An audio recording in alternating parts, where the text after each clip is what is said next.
तो जैसा कि लास्ट एपिसोड में हमने देखा था कि ग्रैंडपा डेफ की पेंटिंग ने किन्मो के दुश्मनों का खात्मा करना शुरू कर दिया। साथ ही हम ग्रैंडपा चीफ के यंग फॉर्म को भी देख पाते हैं, जिन्होंने बड़े ही शानदार अंदाज में उन सभी मास्टर्स को खत्म कर दिया। और अब अगली सुबह होते साथ ही सब कुछ शांत हो गया। किन्मो अपने दुश्मनों की लाशों की तसल्ली करने के बाद अपने सफर पर रवाना हो गया, लेकिन शुएनजी क्रॉसबो के अटैक से बचने के लिए वो फॉरबिडन पाथ का यूज करने लगा। उस रास्ते पर डीमंस के कई सारे मॉन्यूमेंट्स थे और फिर किन्मो के सामने एक रूट डीमन अपीयर हो गई।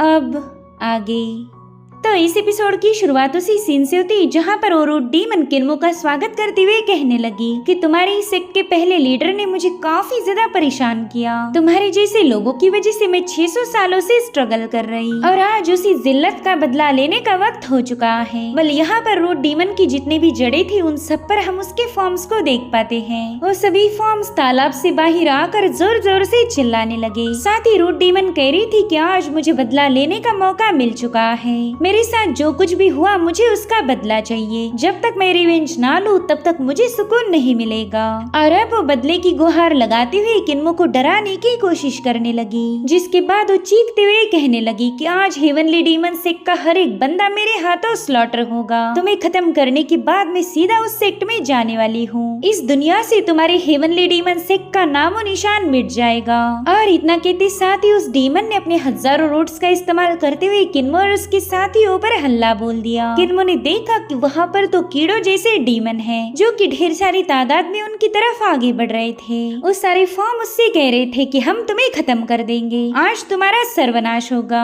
लेकिन किन्मो अपनी जगह से नहीं हिलता, क्योंकि उसे पता था कि ये डीमन यहाँ पर कैद है, तो चाहकर भी किन्मो पर हमला नहीं कर सकती।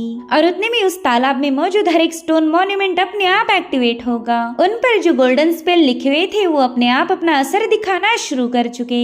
और जब तक वो रूट डीमन किन्मो के पास आती है तब तक उन स्टोन मॉन्यूमेंट ने उसके आसपास एक शील्ड बना ली। वहाँ पर ऑटोमेटिकली एक डीमन सीलिंग फॉर्मेशन एक्टिवेट हो चुका था, जो कि काफी तेजी के साथ ग्लो करने लगा। वेल इस फॉर्मेशन की लाइट इतनी ज्यादा तेज थी कि उसे किन्मो के दुश्मन दूर से ही देख लेते हैं। वेल इस सभी लोग यहाँ पर किन्मो की ही तलाश कर रहे थे, और फिर जैसे उन्हें वो रोशनी नजर आई तो तुरंत ही समझ जाते कि शायद हेवनली डीमन सेक्ट का लीडर इसी शेनडोंग माउंटेन रेंज में गया और उसी ने वहाँ पर कुछ किया होगा, जिसके चलते रोशनी अपीयर हो गई। जिसके बाद वो कहने लगा कि हाँ शायद ये बंदा एक आउटकास्ट है और ये आउटकास्ट होने की वजह से शुएनजी क्रॉसबो को क्रॉस नहीं कर पाएगा। अगर उसने ऐसा किया तो डिवाइन क्रॉसबो उस पर हमला कर देगा।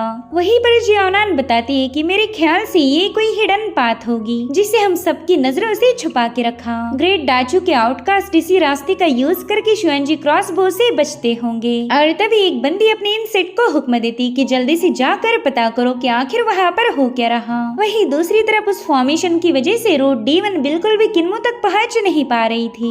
उसकी हालत तो मानो इस तरह से थी कि वो हजारों सालों से भूखी है और उसके सामने खाने की थाली थी, मगर उसकी मजाल ही कहाँ जो खाने को हाथ लगा पाए। और उतने में उस फॉर्मेशन से गोल्डन पैटर्न इमर्ज होते हुए उन डीमंस को पीछे की तरफ पुश करने लगे। यहाँ पर वो डीमन काफी ज्यादा स्ट्रगल करती है, मगर इससे कोई फायदा नहीं होता। वो दोबारा से उसी लेक की तरफ खींची चली गई। वहीं पर ड्यूटी एंड डीमन गॉड कहने लगा कि ये बंदी तो काफी ज्यादा खूबसूरत है, मगर अफसोस इसकी हरकतें इतनी ज्यादा बेकार थी कि उसे यहाँ पर कैद होना पड़ा। और तब तक उस फॉर्मेशन ने रूट डीमन को दोबारा से कैद करने के बाद वो अपने आप डीएक्टिवेट हो गया। खैर इस मुसीबत से तो किन्मो का पीछा छूट गया था, लेकिन तभी उसे वहाँ पर किसी के आने की आहट महसूस हुई, तो तुरंत ही अपनी हेवनली आइज को एक्टिवेट करते हुए उस इलाके को चेक करने लगा। और यहाँ पर किन्मो को ढेर सारे इंसेक्ट नजर आते हैं, तो तुरंत ही समझ चुका था कि उसके दुश्मन यहाँ पर पहुंच चुके हैं। उन्होंने किन्मो की हिडन पाथ का पता लगा लिया था। ये सब देख किन्मो कह रहा था कि हमारी मुश्किलें तो खत्म होने का नाम ही नहीं ले रही, पता नहीं मैं इस रिच को क्रॉस कैसे करूंगा। मेरे ख्याल से हमने फटाफट से यहाँ से निकलना चाहिए। और रही बात हमारे दुश्मनों की, तो ये रूट डीमन उनसे निपट लेगी। जिसके बाद किन्मो वहाँ से रवाना हो गया। इधर वो रूट डीमन जोर जोर से चिल्ला रही थी कि मैं हेवनली डीमन सेक्ट को जड़ से मिटा दूंगी, मैं तुम सभी का सर्वनाश करूंगी।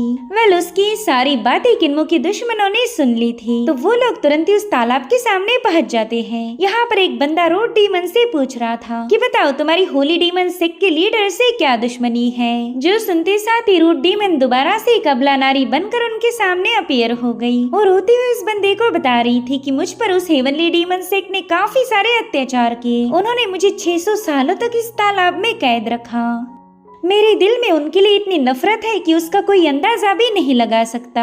लेकिन मेरी मजबूरी तो देखो, मैं चाहकर भी अपने दुश्मन को मार नहीं सकती। वो आज मेरे सामने से गुजर गया और मैं उसका कुछ भी बिगाड़ ना पाई। मगर शायद हेवन ने आज आपको यहाँ पर भेजकर मुझ पर बहुत बड़ा रहम दिखाया। अगर आप इस तालाब में मौजूद स्टोन्स को डिस्ट्रॉय कर दो तो मैं पूरी तरह से आपकी हो जाऊंगी। फिर आपकी सेवा करना ही मेरा फर्ज होगा। वेल यहाँ पर वो बंदी सिडक्टिव बातें करके उस बंदे को अपनी जाल में फंसाना चाहती थी, मगर वो ठहरा एक मॉन्क। वो तुरंत ही होश में आते हुए कहने लगा कि ना इसकी कोई जरूरत नहीं, मैं तो बस इतना चाहता हूँ कि तुम हेवनली डीमन सेक्ट के लीडर को खत्म करने में हमारी मदद करो। अगर तुम पक्का वादा करो कि उसे मारने में हमारी हेल्प करोगी तो मैं तुम्हें आजाद करने के लिए तैयार हूँ। वेल यहाँ पर जियाओनान अपने साथी से कहने लगी कि ये बंदी तुम्हें रिझाने की कोशिश कर रही और तुम हो कि खुद को संभाल नहीं पा रहे। तुम्हें तो शर्म आनी चाहिए कि एक मॉन्क होने के बावजूद भी तुम खूबसूरत डीमन की चाल को समझ नहीं पाए। जिस पर वो मॉन्क कहने लगा कि हेवनली डीमन से कभी भी राइचियसनेस को फॉलो नहीं करता, उन्होंने तो हमेशा ही डार्कनेस को ही अपने गले लगाया। तो हो सकता है कि उन्होंने एक अच्छी डीमन को यहाँ पर कैद किया हो, क्योंकि वो लोग तो खुद ही काफी ज्यादा ईवल है। मुझे तो पूरा यकीन है कि ये डीमन किस्मत की मारी है जो 600 सालों से यहाँ पर कैद हो गई। और वैसे भी यहाँ से थोड़ी दूरी पर ग्रेट डाचू की रुइंस है। उस इलाके से हम बिल्कुल भी वाकिफ नहीं, तो वहाँ पर हमें किसी गाइडेंस की जरूरत पड़ेगी। तो ये डीमन वहाँ पर हमारी मदद कर सकती है, फिर तो उस बच्चे को मारना बिल्कुल भी मुश्किल नहीं होगा। वेल उसने अपनी बातों से अपने साथियों को भी कन्विंस कर लिया था,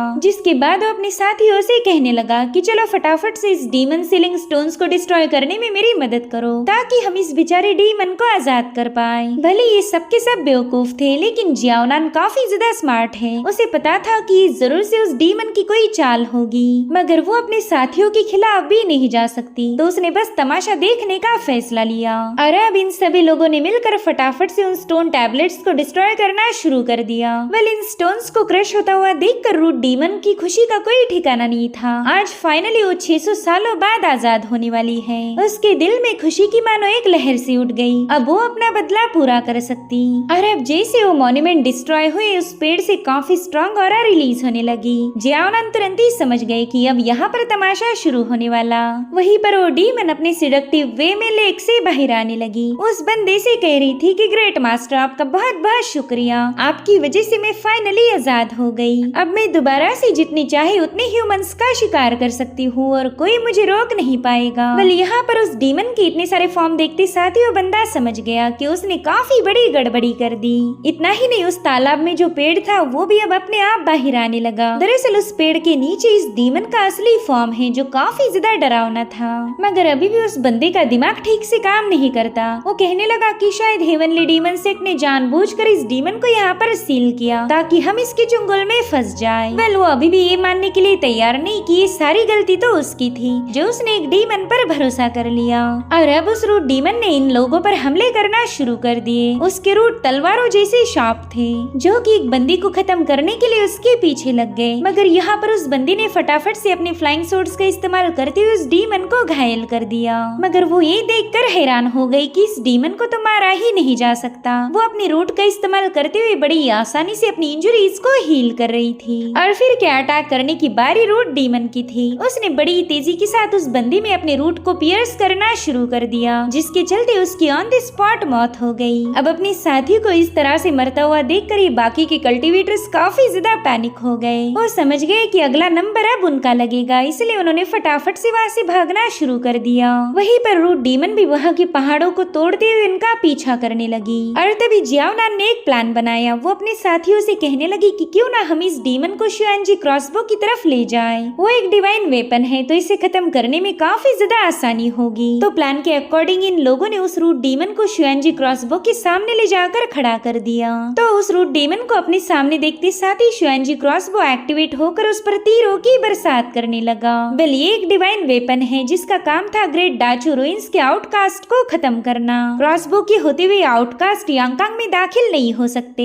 इधर जियाओनान अपने साथियों के साथ उस इलाके से काफी दूर आ चुकी थी। उनमें से एक बंदा कहने लगा कि चलो ये तो अच्छा हुआ कि वो रूट डीमन यांगकांग में दाखिल नहीं हो पाएगा, वरना यांगकांग के न जाने कितने ही सारे मासूम लोग इसका शिकार हो जाते। मगर तभी ये लोग देखते कि शुएनजी क्रॉसबो तो उस रूट डीमन ने बड़ी आसानी के साथ डिस्ट्रॉय कर दिया। उस डीमन के रूट ने शुएनजी क्रॉसबो को जकड़कर उसकी धज्जियां उड़ा दी। अब ये डिवाइन वेपन किसी काम का नहीं बचा। ये देखते साथ ही सभी लोग काफी ज्यादा पैनिक हो गए। उन्हें पता चल चुका है कि उन्होंने रूट डीमन को आजाद करके कितनी बड़ी गलती कर दी। साथ ही ये लोग जिस फॉरेस्ट में आए थे वहाँ के भी डीमंस ने इन पर हमले करना शुरू कर दिए, यानी कि ये चारों ओर से घिर चुके हैं। किन्मो के पीछे जाना इन लोगों के लिए काफी ज्यादा महंगा पड़ गया। और तभी वहाँ पर एक बहुत ही जायंट परिंदा पहुंच जाता है। उसने तो इनके एक साथी को दाने जैसा उठा लिया था। वहीं पर जियाओनान समझ गई कि उनके सामने है ग्रेट डाचू की रुइंस और ये सारे जंगली जानवर इसी रुइन से बिलोंग करते थे।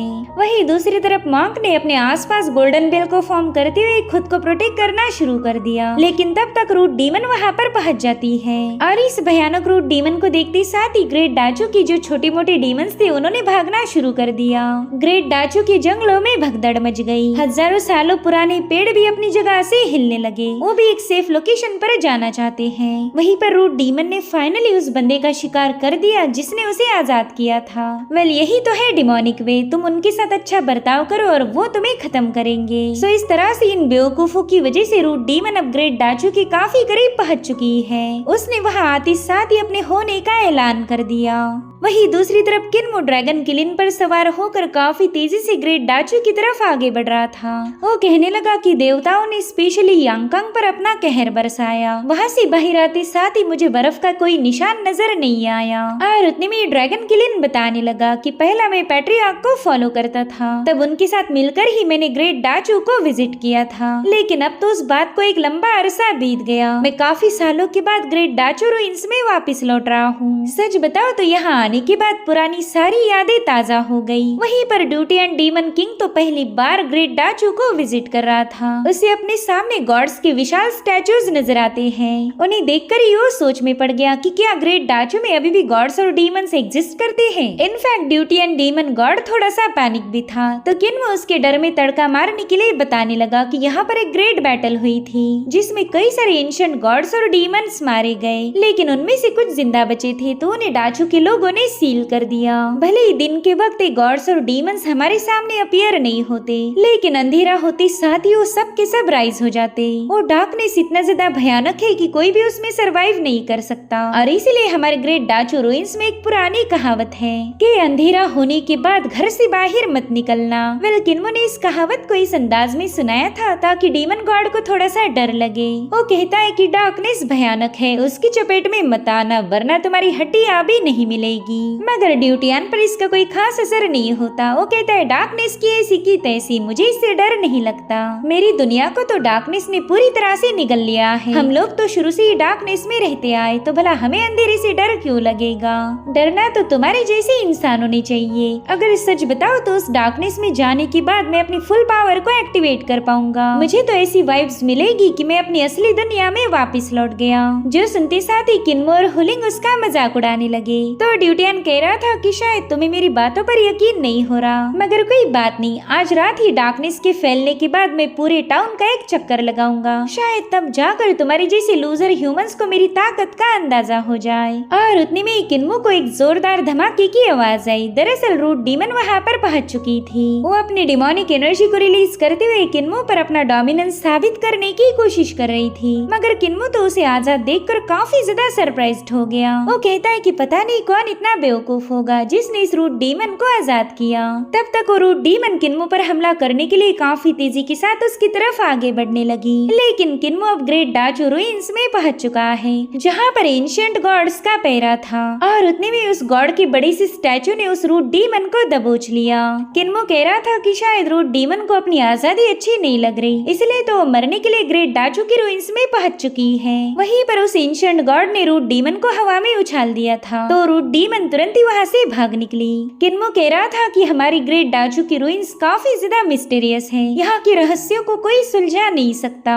कब कौन सा गॉड या फिर एल्डर गुस्सा हो जाए इसका कोई भरोसा नहीं, इसलिए ग्रेट डाचू की रूइंस में मनमानी करना अलाउड नहीं होता। यहाँ पर कायदे में रहोगे तो फायदे में रहोगे, वरना तुम्हारी कोई खैर नहीं। साथ ही साथ किन्मो ड्यूटी एंड डीमन गॉड को बताने लगा कि यहाँ पर काफी सारे ऐसे हिडन खंडर हैं जिसमें डिवाइन स्पिरिट और तरह तरह के मॉन्स्टर्स मिलेंगे, इसलिए हर जगह जाने के बाद इंसेंस स्टिक बर्न करके अपनी रिस्पेक्ट पेश करना मत भूलना। अगर तुमने यहाँ के देवताओं को रिस्पेक्ट दी तो तुम्हें जिंदा छोड़ दिया जाएगा। और मेरे ख्याल से रूट डीमन ने ऐसे ही किसी खंडर को डिस्टर्ब किया होगा जहाँ की स्पिरिट ने सीधे उस पर हमला कर दिया, इसीलिए मुझे नहीं लगता कि रूट डीमन यहाँ पर जिंदा बच पाएगी। हमारे ग्रेट डाचू में कोई कायदे कानून एग्जिस्ट नहीं करते, तुम्हें तो बस यहाँ पर प्रॉपर रिस्पेक्ट देनी पड़ेगी। और अगर ऐसा करने में तुम फेल हो गए और तुमने किसी को ऑफेंड किया तो फिर समझ जाओ तुम्हारा खेल खत्म। वेल ये सारी बातें सुनकर हुलिंग को काफी ज्यादा मजा आ रहा था, क्योंकि किन्मो ने डीमन गॉड को इस बार वाकई डरा दिया था। वो दिल ही दिल में कहने लगा कि अरे बाप रे, ये जगह तो काफी ज्यादा खतरनाक है।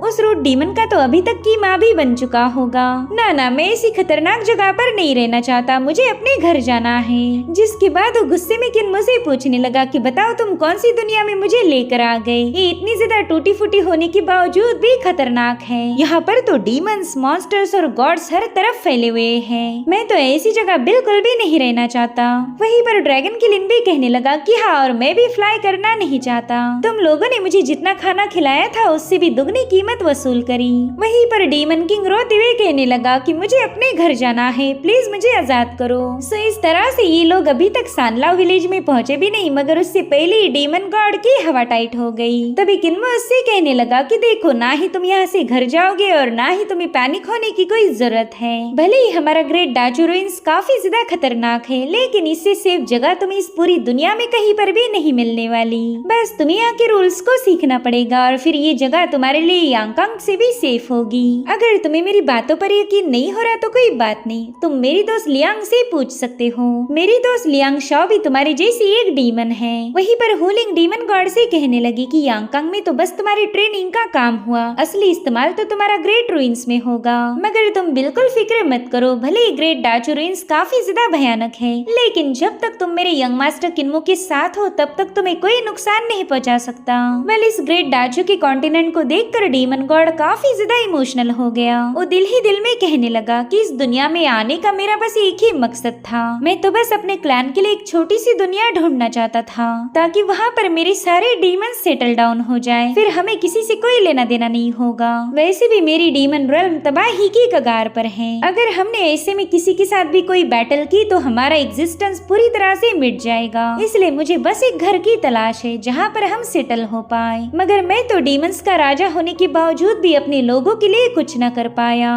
और फॉर द फर्स्ट टाइम हम डीमन गॉड को मायूस होता हुआ देख पाते हैं। उसे काफी ज्यादा अफसोस हो रहा था कि वो अपने डीमंस के लिए कुछ न कर पाया। वहीं पर हुलिंग भी उसे नाराज देखकर काफी ज्यादा मायूस हो गई। वो किन्मो को बताती है कि मुझे इस पर तरस आ रहा, काश उसे एक नया घर मिल जाता। जिस पर किन्मो बताने लगा कि ये तो बस ड्यूटी एंड डीमन गॉड की सोल का एक छोटा सा ट्रेस है, अगर ये वाकई अपने लोगों के लिए एक नई दुनिया ढूंढना चाहता है तो फिर इसने वापस जाने की जिद क्यों की। ये तो बार बार कहता रहता कि मुझे आजाद करो, मुझे अपनी दुनिया में वापस जाना। और सच बताओ तो इसने मुझे जान से मारने की इतनी दफे कोशिश की है कि मुझे इसकी बातों पर रत्ती भर भी भरोसा नहीं। हो सकता है कि ये हमारे सामने झूठी मूठी कहानी बताकर हमें उल्लू बना रहा। वेल उसकी सारी बातें डीमन किंग ने भी सुन ली थी। और अभी लोग ग्रेट डाचू के पहले शहर में पहुंच जाते हैं। उस शहर के गेट को देखते साथ ही ड्रैगन किलिन की सांसें फूल गई। वो जोर जोर से हाफते हुए कहने लगा कि अरे बाप रे, अब मैं फ्लाई नहीं कर सकता, तुम्हारे जैसे भैंसों के झुंड को उठाकर मेरी हालत खस्ता हो गई। जिसके बाद वो फाइनली ग्रेट डाचू की एक सिटी में लैंड हो जाता है। और ये लैंडिंग वाकई काफी ज्यादा अजीब थी। हुलिंग उससे कहने लगी कि मोटे कही कि तुझे हमने 1000 बार समझाया था कि अपना वजन थोड़ा सा कम कर ले, लेकिन तू है कि हमारे एक ना सुनता। अच्छा हुआ आज तुझे हार्ट अटैक नहीं आया, वरना हमारी तो वाट लग जाती। वहीं पर इस सिटी के सारे लोग किन्मो को वहाँ देखते साथ ही काफी ज्यादा खुश हो गए। वो कहने लगे अरे वाह, हमारे यंग मास्टर तो वापिस आ गए, हमने आपको काफी ज्यादा मिस किया था, हमें हमें बताए कि यांगकांग आपको कैसा लगा, क्या वो कॉन्टिनेंट हमारे ग्रेट डाचू रुइन से भी काफी ज्यादा खूबसूरत है। जिस पर किन्मो बताने लगा कि यांगकांग तो हमारे ग्रेट डाचू रुइन्स की कभी बराबरी नहीं कर सकता। यहाँ पर शांति है और वहाँ पर तबाही है। हर आए दिन वहाँ पर रेबेलियंस होती रहती। ऐसा कोई शहर नहीं मिलेगा जहाँ पर जंग ना चल रही। वहीं दूसरी तरफ ड्रैगन किलिन का पूरा ध्यान खाने पर था, तो किन्मो फटाफट से उसे एक रोस्टेड मुर्गी खरीद के दे देता है। साथ ही टाउन के लोग किन्मो को बता रहे थे कि यांगकांग के कई सारे लोग हमारे ग्रेट रुइंस में आ चुके हैं। उन्होंने बताया कि यांगकांग में बड़ी भयानक स्नोफॉल हो रही, जिसके चलते सर्वाइवल के चांसेस ऑलमोस्ट खत्म हो गए। चलो ये तो अच्छा हुआ कि आप यहाँ पर वापिस आ गए। वैसे भी अपने घर से ज्यादा सेफ जगह और कोई हो ही नहीं सकती। अब आप वापिस आ गए हो तो हमारा भी दिल लगा रहेगा। वही पर हुलिंग ड्रैगन किलिन को भुनी हुई मुर्गी दिखाकर तड़पा रही थी, मगर फाइनली उसने अपनी लंबी जुबान से उस मुर्गी पर कब्जा कर लिया। और अब ये लोग सिटी लॉर्ड के मेंशन के सामने पहुंच जाते हैं। वहाँ का जनरल किन्मो को देख काफी ज्यादा खुश हो गया। सो गाइस, दरअसल इस शहर का एक इतिहास है। कुछ टाइम पहले किन्मो की ग्रैनी सी ने यहाँ की सिटी लॉर्ड को खत्म कर दिया था, और फिर उन्होंने यहाँ के सिटी लॉर्ड के कपड़े बनाकर खुद पहन लिए। इतना ही नहीं, ग्रैनी सी ने तो किन्मो को यहाँ का होने वाला सिटी लॉर्ड भी घोषित कर दिया। यही वजह थी कि इस टाउन के लोग किन्मो की इतनी ज्यादा इज्जत करते। वेल, यहाँ पर वो जनरल किन्मो को बताने लगा कि कुछ दिनों पहले इस सिटी लॉर्ड हमें विजिट करने आए थे, लेकिन वो दोबारा से वापस चले गए। बड़ी ही ताज्जुब की बात है कि आजकल वो ना शराब पीते हैं और ना ही कोई जश्न मनाते। अब किन्मो से क्या ही बताएगा कि वो उनका सिटी लॉर्ड ना होकर किन्मो की ग्रैनी सी थी। सो अब किन्मो उस बंदे से कहने लगा कि मुझे अभी सानलाओ विलेज के लिए निकलना पड़ेगा। मैं तो ये नया साल मेरी फैमिली के साथ सेलिब्रेट करना चाहता। वहीं पर हुलिन ड्रैगन किलिन से कहने लगी कि तूने काफी सारा खाना खाया और अच्छे से आराम भी किया। अब जल्दी से फ्लाई करने के लिए तैयार हो जा, और अगर गलती से भी तूने इस बार हमें भय से बोला तो मैं तेरी तशरीफ में आग लगा दूंगी। फिर क्या, हुलिंग की धमकी मिलती साथ ही ड्रैगन किलिन सीधे सानलाओ विलेज की तरफ रवाना हो गया। मगर रास्ते में ये लोग एक जगह पर रुक जाते हैं। दरअसल किन्मो अपनी दोस्त लियांग शाओ से मिलने आया था, जो कि एक डीमन है। वो तो किन्मो को देखते साथ ही खुश होते हुए कहने लगी कि देखो तो मेरा चरवाहा वापिस आ गया। चलो फटाफट से बताओ कि यांगकांग में तुमने कितने मजे किए। जिस पर किन्मो कह रहा था कि ना, ज्यादा मजे तो नहीं कर पाया, क्योंकि यांगकांग में जहाँ पर भी गया वहाँ पर किसी न किसी ने मुझे जान से मारने की कोशिश की। खैर मुझे ये बताओ, मेरे जाने के बाद वो टेम्पल वाला मॉन्क तुमसे मिलने आया था? दरअसल किन्मो उस मॉन्क की बात कर रहा है जिसने लियांग को एक टेम्पल में कैद किया था, लेकिन किन्मो की वजह से वो आजाद हो गई। तो लियांग ऊपर वाले का शुक्रिया अदा करते हुए कहने लगी कि वो अभी तक मुझे ढूंढ नहीं पाया। वैसे मुझे ये समझ नहीं आ रहा कि तुमने वहाँ जाकर ऐसा क्या किया था जो सभी लोग तुम्हें मारने की कोशिश करने लगे। मैं अच्छे से जानती हूँ कि तुम कितने बड़े कमीने हो, जरूर से तुमने कोई कांड किया होगा। जिस पर किन्मो कहने लगा कि ना, मैंने तो वहाँ जाकर किसी के साथ कोई शरारत नहीं की। दरअसल यांगकांग के डिसाइपल्स के मुकाबले में काफी ज्यादा आउटस्टैंडिंग था, और इसी वजह से वहाँ के जलकुटे डिसाइपल्स मुझसे जलने लगे। तुम्हें तो पता ही होगा कि मैं कितना ज्यादा शातिर हूँ, लेकिन लियांग को कहीं उसकी बातों पर यकीन होने वाला था। और अब लियांग से मुलाकात करने के बाद वो दोबारा से ड्रैगन किलिन पर सवार हो गया। यहाँ पर लियांग उसे बाय बाय बोलते हुए कहने लगी कि नए साल पर मैं तुम्हारे सानलाओ विलेज को विजिट करने आऊंगी। बस तुम अपने ग्रैंडपास को बता के रखना कि बेवजह मुझ पर हमला ना करे, वरना उनका एक ही अटैक मुझे खत्म करने के लिए काफी हो जाएगा। जिस पर किन्मो कह रहा था कि हाँ, तुम बिंदास्त होकर आ सकती हो, मैं उन सभी को बांध के रखूंगा। और अब फाइनली ड्रैगन किलिन ने सानलाओ विलेज में लैंडिंग कर दी। और गाइस, वाकई ये ड्रैगन किलिन इतना ज्यादा मोटा हो गया ना कि मुझे ऐसा लग रहा है कि वाकई इसे डाइटिंग पर भेज देना चाहिए। और अब हमें एक लंबे अरसे के बाद सानलाओ विलेज दिखाया गया। सच बताओ तो मैंने भी इस विलेज को काफी ज्यादा मिस किया था। किन्मो तो वहाँ आते साथ ही तुरंत ही अपने घर की तरफ दौड़ लगा देता है। वो ग्रैंडपा और ग्रैनी को आवाज लगा रहा था। वो चिल्ला चिल्ला कर बताने लगा कि देखो मैं घर वापस आ गया। मगर तभी किन्मो को इमरजेंसी ब्रेक लगाने पड़े, क्योंकि उसकी दुश्मन मुर्गी वहाँ से अपने बच्चों के साथ गुजर रही थी। किन्मो ने देखा कि उसके जाने के बाद तो इस मुर्गी ने काफी अच्छी तरक्की कर ली, क्योंकि इसने किन्मो की जाने की खुशी में अपने ढेर सारे बच्चे पैदा कर लिए। पहला तो किन्मो इसके अंडों पर कब्जा करता था, मगर अब उसने भी अपनी एक फौज बना ली है। वेल, यहाँ पर किन्मो काफी ज्यादा सोच में पड़ गया। वो कहता है कि मैं इतनी सारी मुश्किलों का सामना करके यहाँ पर आया हूँ, मगर कोई भी मुझसे मिलने के लिए बेकरार नहीं। आखिर मेरे ग्रैंडपास और ग्रैनी मुझे ग्रीट करने क्यों नहीं आए? इसी दरमियान उस ड्रैगन मुर्गी ने डीमन गॉड पर अपनी फायर से हमला कर दिया, लेकिन डीमन गॉड तो ग्रेट डाचू की मुर्गी से भी पंगा नहीं लेना चाहता। वहीं पर किन्मो को लग रहा था कि शायद उसके ग्रैंडपास उसके साथ मजाक कर रहे हैं, वो जरूर से कहीं पर छुपे होंगे। इसलिए उसने बड़े ही फनी अंदाज में उन सभी के घरों को विजिट करना शुरू कर दिया। वो कहता है कि मैं जानता हूँ तुम लोग यही कहीं पर छुपे हुए हो और मैं जल्दी तुम लोगों को ढूंढ लूंगा। मगर उन सभी के घर खाली थे, उसे एक भी ग्रैंडपा नजर नहीं आता। विलेज में ऐसी कोई जगह नहीं होगी जहाँ पर किन्मो ने उनकी तलाश ना की हो। और फिर वो जोर से चिल्लाती हुई ग्रैनी सी को आवाज देने लगा, मगर फिर भी ग्रैनी सी उसके सामने नहीं आती। वेल इस सबसे किन्मो अब काफी ज्यादा परेशान हो गया। उसे समझ नहीं आ रहा था कि अचानक से सबके सब लोग कहाँ चले गए। सो फाइनली किन्मो उनकी सुराग ढूंढना शुरू कर देता है और वहाँ पर उसे कुछ लेटर्स मिले। उसमें से पहला लेटर ग्रैंडपा मास्क ने लिखा हुआ था। वो अपने खत में बताते हैं कि कुछ दिनों पहले ही हेवनली डीमन सेक्ट के पैट्रियार्क ने हमें विजिट किया था। वो केयरफ्री सिटी को ढूंढना चाहते थे। साथ ही विलेज चीफ बताने लगी कि हम उन्हें अकेला तो डार्कनेस में नहीं जाने दे सकते, इसलिए हम भी उनके साथ जाएंगे। साथ ही किन्मो को दूसरे लेटर से पता चला कि विलेज चीफ और पैट्रियार्क काफी दिनों से वापस नहीं आए, जिसके चलते ये सभी एल्डर्स वन बाय वन उनकी तलाश में निकल चुके हैं और सब ने जाने से पहले अपने अपने लेटर्स लिख के रखे थे। यानी कि अगर शॉर्टकट में बताया जाए तो ये सबके सब केयरफ्री सिटी की तलाश में जा चुके हैं, जो कि काफी ज्यादा मिस्टीरियस थी। और फिर सबसे आखिर में किन्मो को ग्रैनी सी का लेटर मिला। वो किन्मो को बताती है कि मैं इन सभी बुड्ढों को डार्कनेस से वापस लाने जा रही, ताकि हम एक साथ मिलकर न्यू ईयर को सेलिब्रेट कर सके। और अगर तुम इस लेटर को पढ़ रहे हो तो बिल्कुल इधर उधर मत भटकना। एल्डर डेफ तुम्हें नजर आया तो उसके लिए भी खाना पका देना, वरना वो बुढ़ा तो भूखा ही मारा जाएगा। वेल ये सारे लेटर्स पढ़ने के बाद किन्मो काफी ज्यादा अमेज हो गया। वो कह रहा था कि पैट्रियार्क के साथ ही सबके सब केयरफ्री सिटी की तलाश में गए हैं। पता नहीं अब यहाँ पर क्या होगा। और इसी के साथ एपिसोड यहीं पर एंड हो जाता है। Thank you so much for watching. Bye bye, take care.